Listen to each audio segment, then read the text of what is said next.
Oysters used to be Franklin County's largest industry. A group called the Franklin Promise Coalition is trying to rebuild the business and preserve the oyster's place in local history. As News 13's Emma Riley tells us, they're turning to young people and getting help from some very large corporations.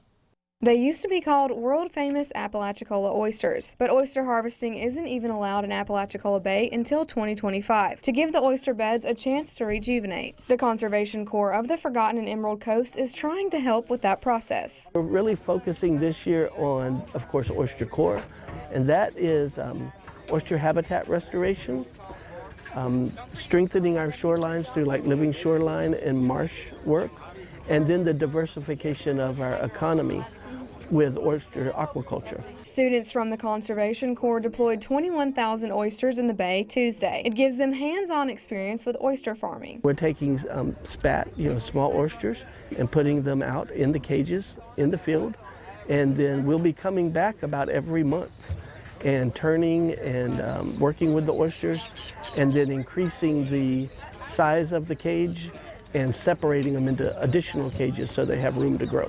The aquaculture demonstration project is funded through state and federal grants, but private industry is also participating. Tuesday, Duke Energy Foundation presented a check for $39,000. We're just super excited to see a program like this flourish and grow and the impact it's making on young people in the region. The hope is that some of these young people will plan careers in the oyster industry. Many of these are the children and the grandchildren of folks who were involved historically in that industry.